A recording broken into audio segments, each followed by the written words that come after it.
Today we're going to speak about the concept of revelation, and God willing, 3 weeks from today, we'll be speaking about the subject of redemption. Now, revelation is a rather tough subject. It's not all that easy. So I have a pretty written out study guide that you're welcome to take, and if you want to reread it afterwards, perhaps that'll be profitable. I do want to do one thing, though, before we start. I want to take a moment of reflection and dedication. Today is a sad anniversary. It's 1 year ago today, October 27th, that a gunman burst into the Eitz Chaim Tree of Life synagogue in Pittsburgh and murdered 11 worshipers. The most violent outbreak of anti-Semitism in North America in our 350 plus year history as Jews living in what became and what is the United States of America. So let's just take a moment of reflection and perhaps, if you feel appropriate, silent prayer.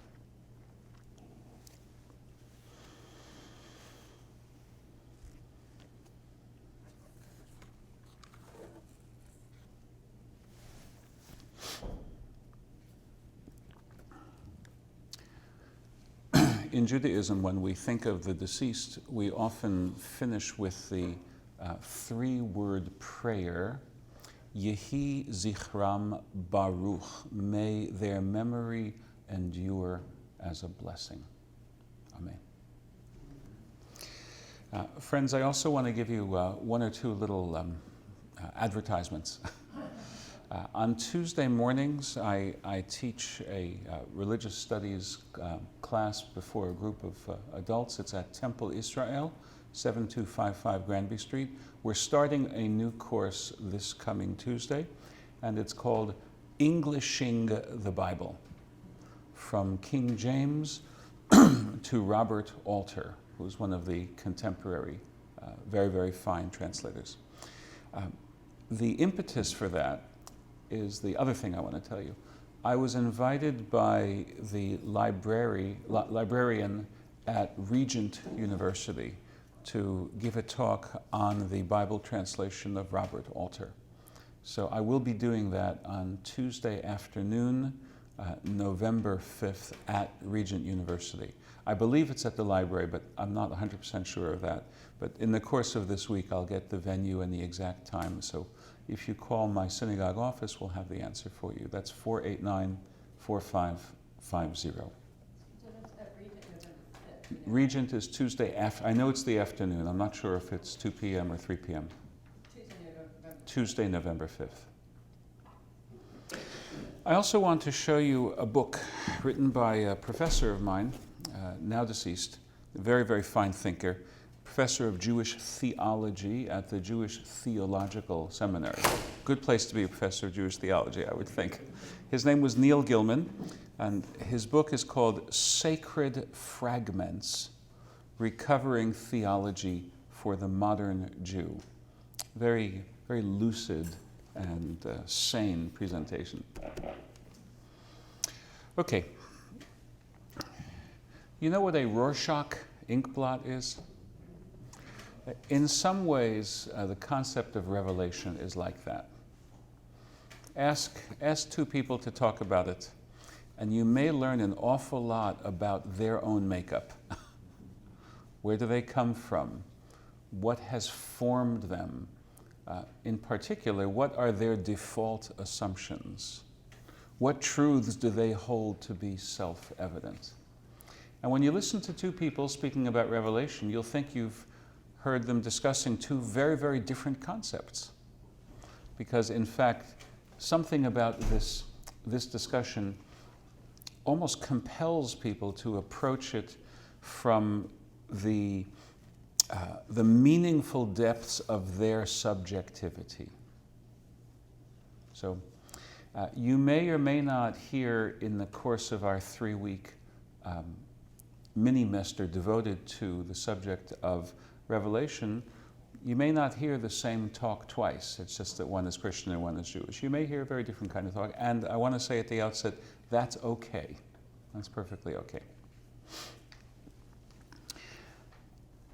I'm going to share with you three positions: a traditional position, a very untraditional position, which we can call religious naturalism rather than supernatural naturalism.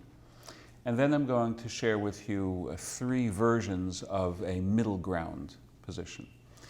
And you will probably respond to it based on where you're at spiritually. If you like the traditional one, it'll sound just fine, except that it's missing the Christian part. If you don't find the traditional worldview plausible, and the key word here is plausibility, then you might really like the religious natural one. And if you find that the religious natural one is well-intentioned but threw out the baby with the bathwater, then you might go for the last set of options. Conversely, you might just be unhappy. You might think, well, the first one is lovely and concise and easy to frame and easy to state, and my grandpa might have actually believed exactly that way, and I love my grandpa. But I just can't believe it. What do I do about that? Does that make me a reprobate?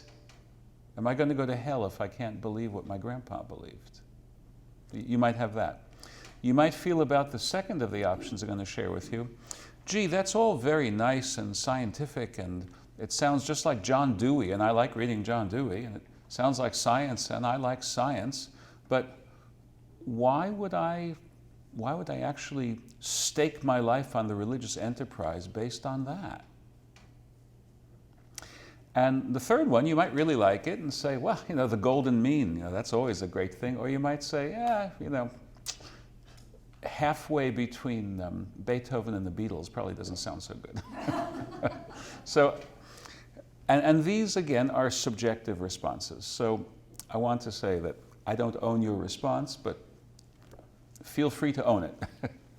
Now, I want to unpack the traditional Jewish view of Revelation. It's easy to state. Now, by the way, it's not the same as the Christian view of Revelation, but you're going to see there's a very broad overlap. It's not the same because there's no Jewish statement parallel to the Christian statement that I believe you explored last week, that Jesus Christ is the revelation, or perhaps the most perfect revelation of God. But I'm not going to dwell upon the difference there. I'm going to dwell upon the overlap. In traditional Judaism and in traditional Christianity, here's what we mean when we start talking about God. God is. God exists.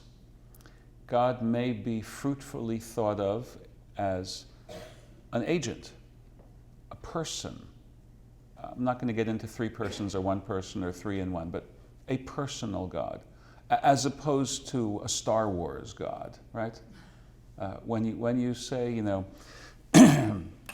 Father in heaven, you're not saying, traditionally anyway, may the force be with you. See that? So we think in terms of real, transcendent, not contingent, not based upon the fact that there is a world, so there is a God. Were there no world, there would nonetheless be God. That's traditional religion. And moreover, this supernatural, transcendent, more existing than anything else, is in relationship with me. Wow. That is one of the most startling, but also one of the most powerful claims of traditional religion. Because God is in relationship with me and God is in relationship with you, God cares about you and God cares about me, and a manifestation of that caring is God communicates with us. And what does God communicate? God communicates all sorts of, the content of that communication is do this and don't do that and you'll have a better life. Or perhaps the collective outcome for your society will be better. There's a difference between, Does a righteous person individually have a bad personal outcome, and is society as a whole better or worse? But I'm not going to get into that. So God is both supernatural and personal, and God reveals God's will because God loves us. That's the classic view. Now, the content of the revelation is all of these do's and don'ts. Don't murder.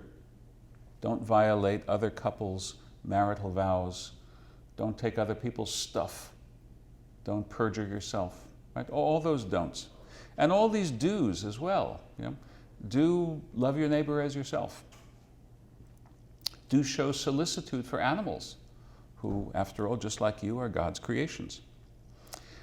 Do organize your experience of living in time so that you have an alternation of ordinary and extraordinary. That's called Sabbath.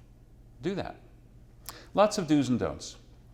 I want to tell you that the Christian discourse, and this is really at the very beginning of Christianity, looks at tension that can exist between the do this, don't do that, and the I love you. I want to tell you that if theology were the Empire State Building, from my perspective, that's coming in on the 87th story. Because to say there's tension between I love you and I want you to live a good life, and that means do this and not that, already presupposes all these other things that are in the first 87 stories of it. I exist, you exist, we're in relationship, all those things. And I want to tell you that in classic Judaism, the high number of do's and don'ts is not perceived as a burden. That's an important thing to state in a Christian classroom, because there are a number of formative Christian texts which proceed from the sense that all these laws are a burden.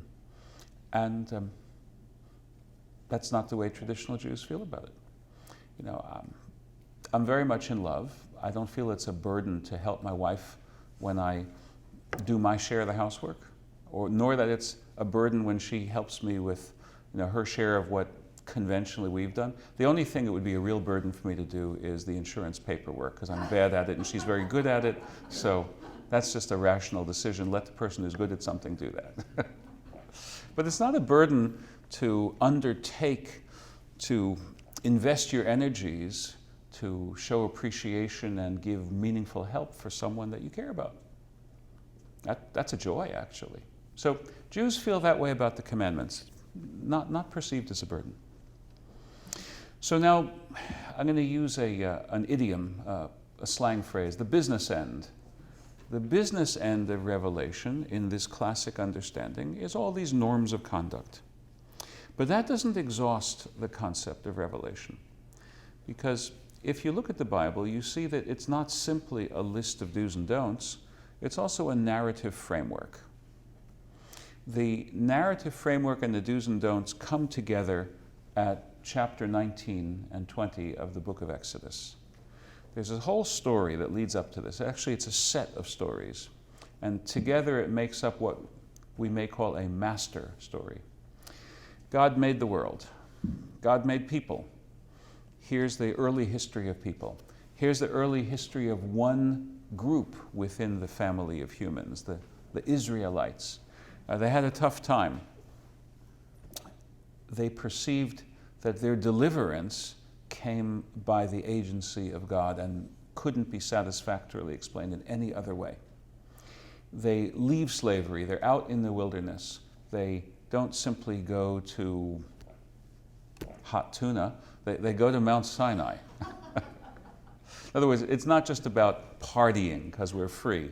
It's about covenant. It's not a declaration of independence that the Israelites have. It's a declaration of interdependence. That's the meaning of Mount Sinai. They enter a covenant. By the way, that's what a marriage is. If any of you are contemplating getting a one-day license so you can officiate at a friend's wedding ceremony, I'm giving you a free wedding speech right now. Think of their wedding vows that they exchange as their declaration of interdependence. So think of the Torah as the wedding ring. So the narrative, in a sense, is the justification for the law code. I mean, think about it. God doesn't say, I am the Lord your God, the creator of heaven and earth, here are my laws. God says, I'm the Lord your God who took you out of the land of Egypt, out of the land of slavery. Here are my laws.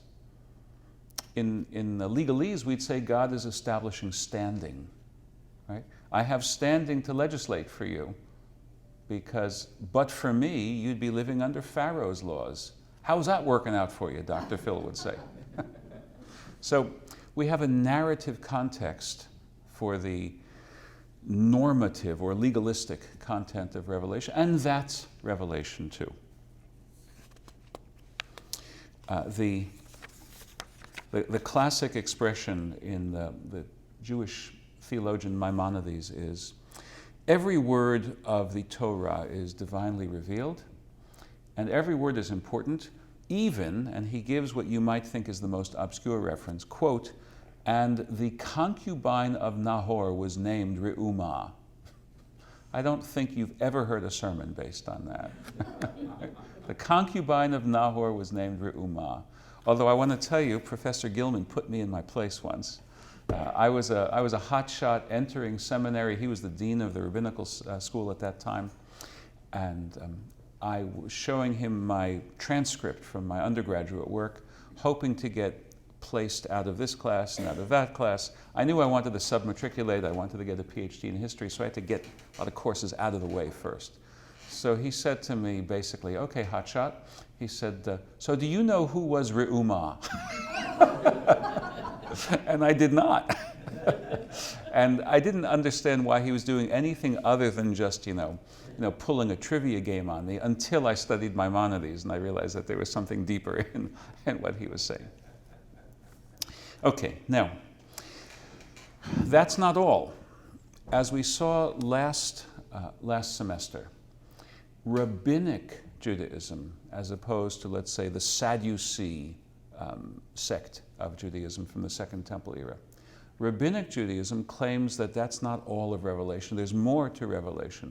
Revelation is also the authorized tradition of interpreting those words. Do no work on the Sabbath day. Well, what does that actually mean? Does it mean you have to lie in bed and not get out of bed? Can you not put your shoes on? Does it mean you can't build a fire? Well, we know that from the Bible. How about, can you open the blinds and let the light in? Of course you can do that, but how would you know? How would you know from the words, do no manner of work, what is included and what is excluded? That's a matter of interpretation. Now, the rabbis claimed that the interpretation is also enjoying the status of revealed, if the interpretation is done the right way. They have a very rigorous hermeneutic, very rigorous method of how do you read this text? What is illegitimate, what is legitimate? So that's also revelation. Now, the concept of revelation in Jewish tradition is not a static concept, because as the centuries went by, there were other schools of thought in Judaism, including the mystical thought. Now, the mystics taught something which was as different from non-mystical Judaism as any two versions of contemporary Judaism are different from each other. So how did they justify in a traditional world that what they were doing was grounded in revelation? They said that the sacred scripture has levels of meaning, and that the levels of meaning that were taught up until their time were all correct, but they weren't the whole story. And that they were giving the esoteric, further hidden layers of meaning, but still grounding everyone in Torah. So it's not a rigid concept, this classic notion of revelation. It allows for new thoughts. That's important to realize. But it is traditionalist. In that sense, if we look at the Christian world today, we'll find that while there are a lot of differences between Orthodox Judaism and fundamentalist Christianity, they agree on these two critical points. Number one, they believe that the Bible, the written text of the Bible, is our direct and our authentic link with the supernatural God of our understanding. And number two, they believe that while people are supposed to use their God-given brains to figure out what the words mean, nonetheless, reason is not in the last analysis competent to overturn a solid consensus of traditional teaching. This shows up tremendously in conservative religious discussions about homosexuality. Right? You can give all the best rational reasons in the world. Every so often, just to shock myself, I listen to Christian talk radio. So, you know, they're always quoting Leviticus 19 and Leviticus 20 and so on and so forth. And the point of that is that the best syllogisms you can come up with don't trump the unequivocal, clear Word of God. God said it, I believe it, and that settles it.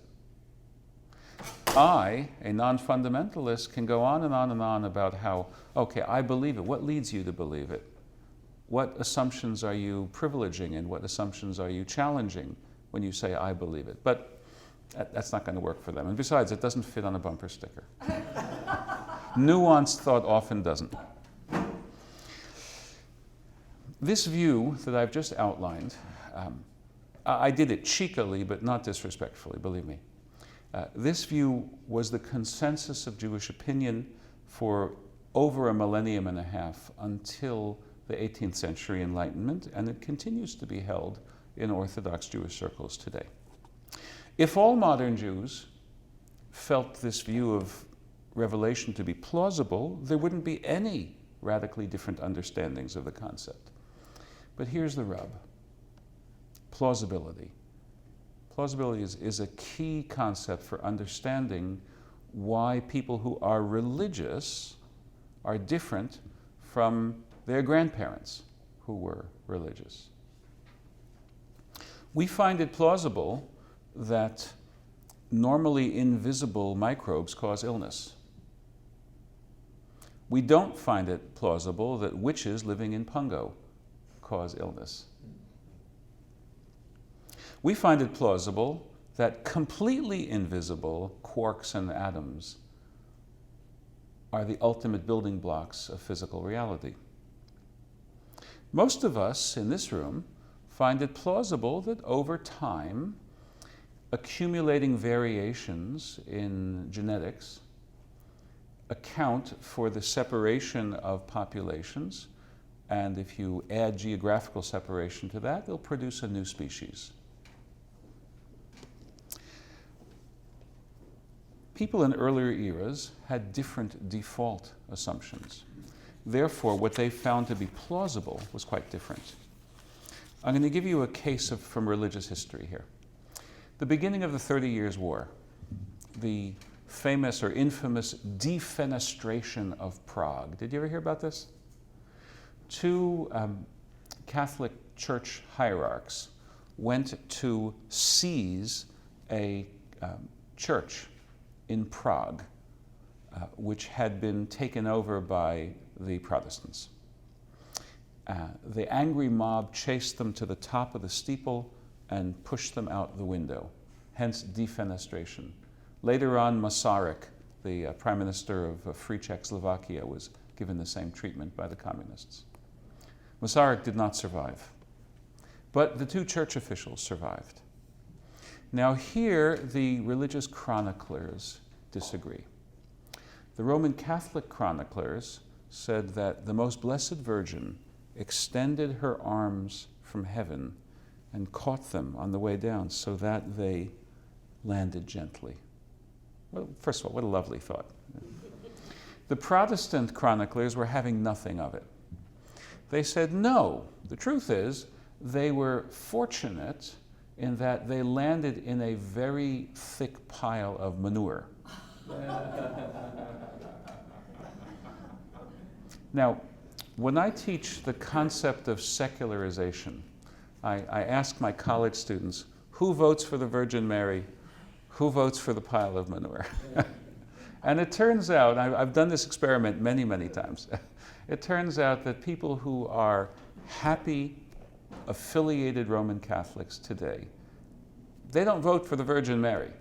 Although some of them are very clever. Some of them say, well, how do we know it wasn't the Virgin Mary who arranged for the manure to be right there? Okay, you get sophistication points for that. Truth is, though, they're just trying to fudge it. We live in a world where naturalist assumptions are the plausible ones. Now, like Miniver Chivi, you could assail the times in which you were born.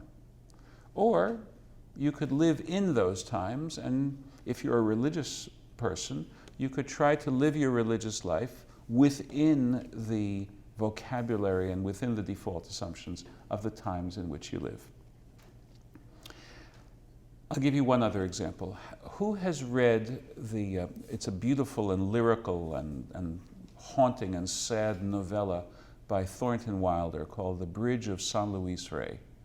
I warmly recommend that you read that. It's a one Saturday afternoon read. Brilliant, wonderful work. Famous old rope bridge in Peru fails. 5 pedestrians fall to their death. A monk walking by narrowly avoided their fate. He just happened not to be on the bridge. He was a few steps away from it. He didn't understand why he survived and why those 5 didn't. He spent years researching their lives to try to understand, if he could, what we call specific providence. Why God specifically ordained that the bridge would fail when it did, not 10 minutes earlier, not 10 seconds later. What about, and his operating assumption was that something about the lives of those 5 people meant that the bridge's failing when it failed was somehow consistent with divine justice. Interestingly enough, when he presents his findings to the Inquisition in Peru, they burn him at the stake and his book with him. You got to read the book. Now, if I was going to ask you, why did the bridge fail? I'm fairly sure that your answer would have to do with either physics or psychology or both. The bridge failed because the material experienced metal fatigue, or it experienced another kind of a fatigue. Or the planners were insufficiently careful in building in a tolerance for high winds or for earthquakes. Or the government was deficient in having a deferred maintenance schedule. We'd come up with something like that. The point is, all of those answers are naturalist. I remember I once asked the woman who was my synagogue secretary in New Jersey back in the 1980s. We heard on the radio that a plane had crashed and there were so many fatalities. And I said to her, Phyllis, how do you understand this? She said, well, there are only 2 possibilities. Either everyone's number was up, or the pilot's number was up and it was just their dumb luck. Okay, that's her theology. Right? Her theology is flexible. It has room for, it can span the difference from A to B. That's not the way people who identify themselves as children of the modern era tend to think about things. So if you identify yourself as part of the modern era, what are you going to say about revelation? So here's where we get to the second and then the third schools I'm going to share with you. The second school of thought is identified with a profound maverick thinker from the early 20th century named Mordecai Kaplan. He was the founder of a Jewish movement called Reconstructionist Judaism. In a sense, he's the first Jewish thinker to pick up almost precisely where Spinoza had left off in the 1600s. For Kaplan, reality is nature. Nature is reality. He doesn't have a category that he would call supernatural in his understanding of what is. But nature includes human nature. And human nature includes an innate religious striving. So religious striving is natural too. For Kaplan, God is a noun that is more like the noun mind than like the noun brain. A brain is a thing. Mind refers to activity. So for Kaplan, when you talk about God, you're not thinking about Casper the Friendly Ghost, right? Out there, just invisible. You're thinking about an activity. And one of Kaplan's phrases is, when nature reveals salvational behavior, it is behaving in a godly way, or revealing God within itself. What would be salvational behavior? Bless you. You risk your life to rescue someone. Okay? You pull someone off the train tracks before the train comes. That's salvational behavior. That's godly behavior. For Kaplan, that's the sort of event and activity where revelation is happening. Our religious striving is real, and when we discover how to live religiously, that is divine revelation taking place within us. So notice that for Mordecai Kaplan's position, revelation is not it's not like a phone call from out of this room into this room. Revelation is understood very much in human terms. You could use the word epiphany if you want, a sudden flash of insight that, oh, I see how it fits together. I'm supposed to love my neighbor, not just beat him up. Oh. Now, in theology, as in chess or other board games, a conceptual move will often solve one set of problems, but at the same time raise another set of problems. Kaplan's naturalistic theology of Judaism solved for many of the Jews of his day the basic problem that they just couldn't believe a religion that struck them as being too much like fairy tales. But what are the consequences of that change? One of the problems, now it's not a problem for everyone, it's a problem for some. One of the problems of that move on the philosophical chessboard is that the Torah, the memorialization of revelation, seems to lose its privileged status. We're talking about something that happens continuously within the human heart and human consciousness.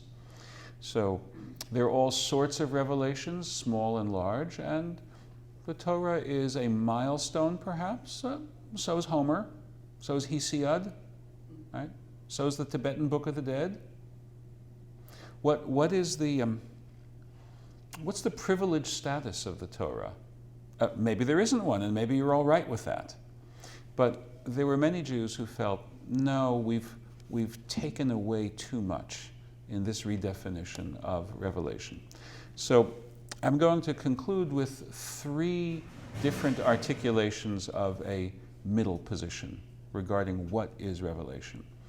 The first of those 3 is connected with the philosophical teachings of 2 philosophers who were close collaborators, not identical, they disagreed on certain things, but they are Franz Rosenzweig and Martin Buber. You might have heard of those names. The second school is connected with the teachings of a Jewish theologian named Abraham Joshua Heschel, and you may have heard of him. The third has any number of Jewish thinkers who teach it, but I'm not going to burden you with all of their names. Rather, I'm going to give you the name of the great Protestant thinker whose work obviously inspired them. And his name is Paul Tillich. So I'm not surreptitiously turning him into a Jewish thinker, but I want you to know that one of the hallmarks of the modern world is that we listen to each other. So I'm going to make bold and call the third Jewish position the Tillich type position. Okay? So Buber and Rosenzweig. Their main move is to explore the concept of relationship. You're in a relationship, you and another. If you're not treating that other as a real relational partner, then you're kind of like just using them. Right? They're an it to you. If you're treating the one who's in relationship with you as a genuine other with a capital O, who is as much in the divine image as you are, who is worthy of all the love that you want yourself to receive. That's a thou. That's Buber and also Rosenzweig. That's especially Buber. Revelation is actually the revelation of self to other, but the self and the other are God and us. Revelation is contact. Revelation is God and you and me being in connection with each other. Now, what's the importance of putting it that way? Well, first of all, it helps you to map it out onto a new system of philosophy. That's always good. But it has an implication for revelation. The revelation begins to be separated from the contents of revelation that were specifically understood. If the revelation is, I love you, then the content of, you really shouldn't go out without a hat on because you'll catch cold. Okay, is that just a law, or is that an expression of the fact that I love you? See? So Rosenzweig especially wants the laws of the Bible to be a kind of a response to a more primary fact of relationship. God loves us. So we experience our freedom as God's doing. We respond to that love by saying, okay, here are all of these ways in which we ought to regulate our lives so as to have a better life consistent with your love. Buber was more of a religious antinomian. His enemies called him a religious anarchist. He didn't like laws. Yeah, he was a little bit like, I don't know, a love story. Remember that? Remember that story? Love is just being able to do whatever you want. I'm making fun of it a little bit, but not more than a little. So Buber says, whenever you turn it into law, you're coming down from that peak of relational intimacy. Nonetheless, what has been gained by this move allows us to cherish the Bible without identifying it fully with God's Word. Now, for some people that's a disabling minus. For some people, that's an important plus. The reason why that's an important plus is that the Bible scholarship of the last 2.5 centuries, again, picking up on hints left by Spinoza a century before that, have led to many, many important findings. But the most important finding of 2.5 centuries of Bible scholarship is that you can fruitfully analyze the Bible the way you would analyze literature and come up with important conclusions about what it means and what it says, and therefore how we should respond. If the Bible is literature, then you're talking about human authorship. So for Rosenzweig and Buber to put a space, a conceptual space, between the fact of revelation and a memorialization of revelation allows them to accommodate Bible scholarship without losing the supernatural existence of God in the way that Kaplan got rid of but tradition had kept. So you see that it's a middle position. Heschel is also a middle position, more mystically tinged than Buber. Heschel's starting point has to do with religious language, and we're going to see that Tillich's does as well. God is infinite.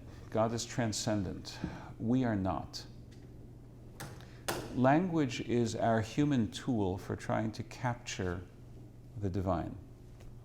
Therefore, our language will always fall short. You can't possibly say a perfectly correct statement, according to Heschel, about God. Because, well, look at it this way. Do you know that your dog loves you? Of course you do. Right? I wouldn't say about your cat, but your dog. Right? Okay. My cat loves me. Okay, well, you're a lucky man. My cat loves me at least a couple of minutes every day.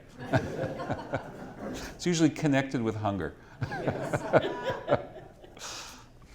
So, is there any semantic content in your dog's barkings? No. There's an emotional content, right? But there's no nouns and verbs and adjectives and so on and so forth. See that? So, it's not denying the reality of the dog's feelings, it's denying the omnicompetence of the dog's language expression of those feelings. So our language is fancier than the dog's, but if you're trying to apprehend the infinite, it's going to fall short. That's a way of understanding Heschel's starting point. How does this accomplish for Heschel what Buber and Rosenzweig's move on their chessboard accomplished for them? It allows him to say that the Bible is words. Words are a sincere, important, even authoritative, but imperfect capturing of the divine connection with us. Heschel has a rather enigmatic, but by now famous statement about the Bible. Do you remember I've used the word midrash before? A midrash is like a sidebar story. A midrash is a later reflection upon an earlier text. The rabbis thinking about what the Bible means and sometimes telling stories to elucidate that. That's a midrash. So Heschel said, somewhat famously, that as a report about revelation, the Bible itself is a midrash. I'm going to say that sentence again because it's worth thinking about. As a report about revelation, the Bible itself is a midrash.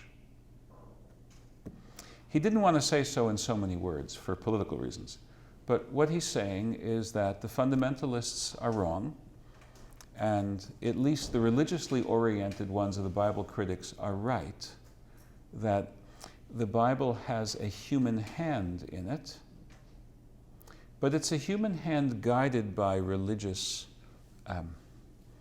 yearning. Sincerity? Sincerity is, of course, part of it, of course.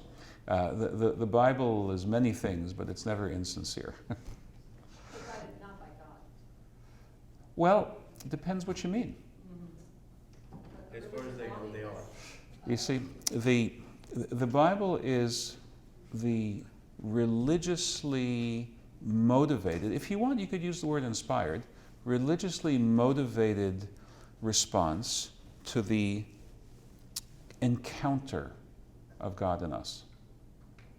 So it's not a Virginian Pilot article about, dateline 1200 something before the Common Era, place, Mount Sinai, right? It shouldn't be understood that way. Now, Heschel ultimately was more of a religious traditionalist than Rosenzweig, and certainly more than Buber. Heschel ended up with a system that fits very well with observing the traditional laws of Judaism. So he wants that to be the result of a non-traditional understanding of revelation. You see, if you're Orthodox, you have no problem with saying why you should observe Jewish law because God said so and that settles it, right? If you're not Orthodox, then if humans had a hand in writing this, why should you follow this? You don't feel that you need to follow every law of behavior given to you by Homer, right? So why should you feel bound to follow the laws given to you by quote-unquote Moses? Right? So Heschel wants his philosophy to give you an answer to that. And he talks a lot about how important is the response to the text. And frankly, this is easy to explain to an Episcopal audience because the three legs of the famous three-legged stool, which are the Word, the tradition of how the community reads the Word, and the application of your reason, that's a very good way of mapping out what Heschel is saying for this purposes.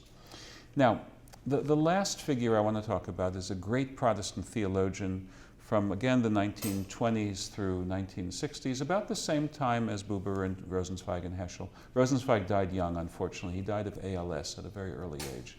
But we're talking about people in the same generation. Tillich spoke a lot about religious language. From Heschel, we learned that religious language is elusive rather than fully competent to capture the infinite subject it's talking about. Tillich talks to us about symbols and myths. So I want to explain these briefly. What's the difference between an image and a symbol? Let's say that you have on your bath towel a pretty pattern. That's an image. However, if the pretty pattern were identical with an American flag, you might feel a little bit ill at ease using it as a bath towel. See that? Because now we're not dealing with images, we're dealing with symbols. Symbols evoke certain loyalties, feelings, concepts. The symbol functions beyond its image status. Myths work the same way. So whenever we talk about myths in a serious religion class, we have to get rid of the vernacular, oh, what my political opponent says about me is a myth. That's just a way of saying a fib or a damned lie or something like that. But myth means something very different for Tillich and for all the students of religion and students of mythology. Myth is a way of organizing experience so that you can make sense of the world around you and make sense of your place in it, and in particular, make sense of your community's place in it and how you belong to that community.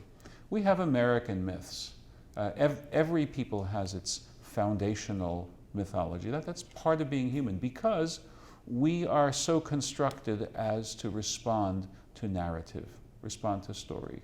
From earliest childhood, we are exposed to stories and we live in a world of stories, and so we spin stories, we elaborate stories. It's not a matter of true or false, that's how we apprehend the confusion of reality. So the Bible tells stories that have that function. So you shouldn't ask, well, that sounds so prescriptive. It's not fruitful to ask, well, did it happen exactly this way? It's much more fruitful to ask, what's it saying? What's it mean? I doubt if there really was a Sidney Carton who really stood up on the scaffold and said, "'Tis a far, far better thing I do." But that tells you something important about the concept of sacrifice as developed within a framework of thinking about the French Revolution, and so on and so forth. The Bible gives us what I referred to earlier as a master story. It's a series of stories that we rehearse. It makes community. Community is almost defined by those who tell story X and those who hear it and accept it and then retell it. So revelation in the Torah is part of this master story. Now, I want to finish up by telling you the yeses and the nos of this middle way. In this middle version of Revelation, no, the Bible is not journalism. No, a video recorder magically transported back 3,200 years would not have recorded what the Bible says happened at Sinai, or probably not. Conversely, yes, there is a God. Yes, we encounter God. Yes, we are the biological or the spiritual descendants of the Israelites of the Bible. Yes, what they wrote has constituted the community of faith to which we belong. And yes, it is still valid and authoritative for us. Revelation, something to mull over.